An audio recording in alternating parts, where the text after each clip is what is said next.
Góðan daginn, öll. A very good morning to you all.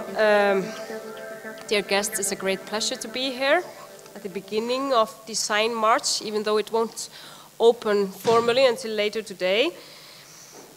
My question today is really, can you design yourself to get through life?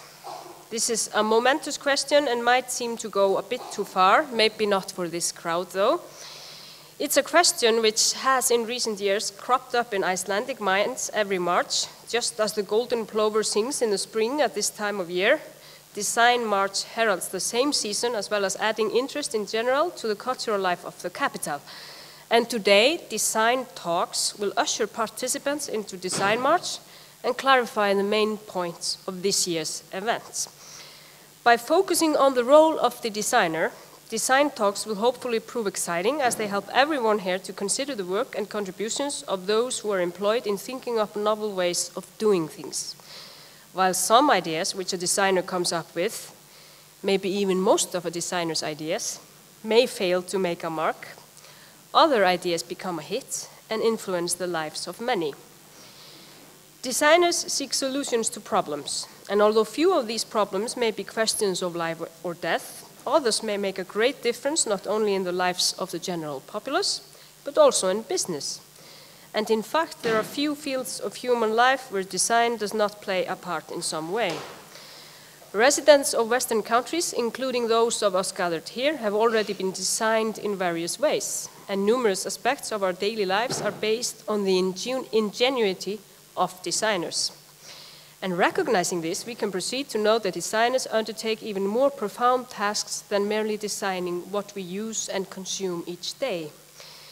Their greatest task is to design a better world, to discover whatever we humans might be able to do in more efficient, more self-sustainable, and more responsible way.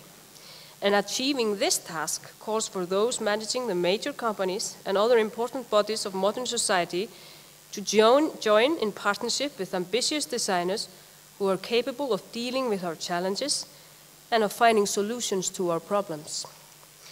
One stark truth which underlies Western social trends, a truth which all too seldom is seriously addressed, is sheer waste.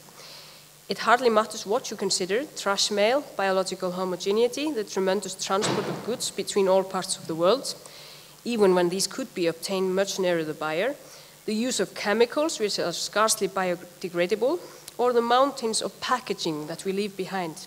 You can go on, and this is a difficult topic, particularly if you stop talking about wasteful practices, head home, stand in front of our children, and then continue to act exactly as before. And in the face of this, what can designers do?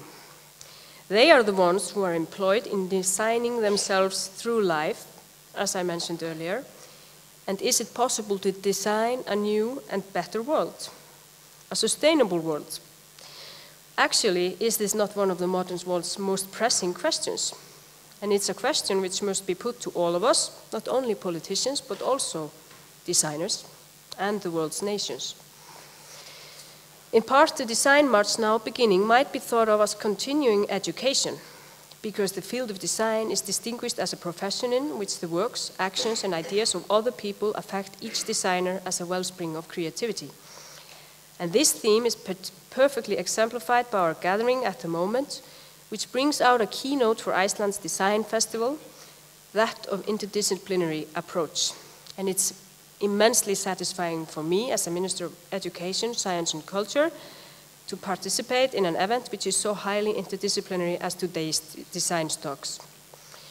During the past months and years, many an eye has opened up to the importance of creative and critical thinking.